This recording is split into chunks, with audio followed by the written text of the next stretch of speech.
कृषि जीव विज्ञान में कक्षा 11 के अंदर अध्याय 2 पढ़ रहे हैं, कोशिका एवं कोशिका चक्र। इसके अंदर अर्धसूत्री कोशिका विभाजन की अवस्थाएं पढ़ रहे थे। तो पहली प्रोफेज अवस्था जो थी, प्रोफेज फर्स्ट, अर्धसूत्री फर्स्ट और अर्धसूत्री सेकंड। तो अर्धसूत्री फर्स्ट के अंदर प्रोफेज फर्स्ट अवस्था है, तो इसके अंदर कुछ उप अवस्थाएं थी जो कि हमने कल पढ़ी थी। उससे आगे हम प्रोफेज अवस्था में पढ़ेंगे। तो प्रोफेज अवस्था में क्या होता है कि जो अर्ध गुणसूत्र हैं वो मोटे दिखाई देते हैं और युगल के रूप में, जोड़े के रूप में दिखाई देते हैं। दो समजात गुणसूत्र जो हैं आपस में जुड़ जाते हैं। तो ये थी प्रोफेज फर्स्ट अवस्था।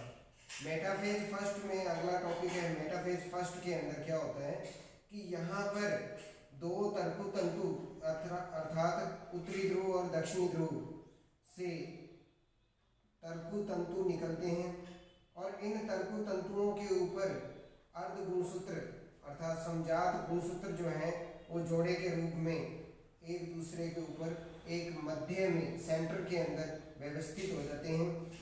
अब देखो कि एक जो गुणसूत्र है उसके अंदर दो भुजाएं दिखाई दे रही हैं। तो ये क्या है, 1 2 3 4, तो 4 भुजाएं दिखाई दे रही हैं, इसीलिए इसको चतुर्थक कहते हैं, चतुर्थक। तो चतुर्थक का मतलब है 4 भुजाओं का। तो अगर मैं बात करूं एक गुणसूत्र की तो कुछ ऐसी संरचना होती है, ये संरचना होती है। तो यहाँ पर दो भुजाएं हैं जो कि गुणसूत्र बिंदु पर व्यवस्थित है, तो कुछ ऐसी व्यवस्था होती है। तो ये मध्य में आकर व्यवस्थित हो जाते हैं, इसीलिए इसको मेटाफेज फर्स्ट कहते हैं। यहाँ पर जो तरकु तंतु हैं दो प्रकार के हैं, एक तो काइनेटोकोर माइक्रोट्यूब कहते हैं उसको और दूसरे को कहते हैं पोलर माइक्रोट्यूब कहते हैं। तो जो ध्रुव की ओर है वो तो पोलर माइक्रोट्यूब है और जो केंद्र की ओर है उसको काइनेटोकोर माइक्रोट्यूब कहते हैं। तो ये थी मेटाफेज फर्स्ट की अवस्था। अब है सी पार्ट, एनाफेज फर्स्ट के अंदर क्या होता है कि यहाँ पर कोशिका जो है लंबाई की ओर वृद्धि करती है और ये जो मध्य अवस्था या मेटाफेज पर जो गुणसूत्र व्यवस्थित थे वो ध्रुवों की ओर गति करने लगते हैं। तो ये ऊपर वाले जो हैं वो ऊपरी ध्रुव की ओर और नीचे वाले जो है वो निचली ध्रुव की ओर गमन करने लगते हैं। तो इस अवस्था में जो कोशिका है वो लंबाई में वृद्धि कर लेती है, जिसके कारण जो है तरकु तंतुओं की लंबाई बढ़ जाती है और पुत्री अर्ध गुणसूत्र जो है वो अलग अलग हो जाते हैं। तो ये थी एनाफेज फर्स्ट की अवस्था। अब डी पार्ट है टीलोफेज फर्स्ट। यहाँ पर टीलोफेज फर्स्ट है ये। तो टीलोफेज फर्स्ट के अंदर क्या होता है कि यहाँ पर ये विदलन आ जाता है, दोनों के बीच में जो है एक खांच बन जाती है, जिसके कारण एक कोशिका जो है दो कोशिकाओं में व्यवस्थित हो जाती है और प्रत्येक केंद्र के अंदर गुणसूत्र जो है, अर्ध गुणसूत्र जो है वो अलग अलग हो जाते हैं और केंद्र की जो विभाजन हो जाता है, जिसके कारण एक कोशिका से दो कोशिकाओं का निर्माण होता है। उसे हम टीलोफेज फर्स्ट कहते हैं। ये थी कि एक कोशिका से दो कोशिकाओं का निर्माण हो गया, ये अर्धसूत्री फर्स्ट की बात थी।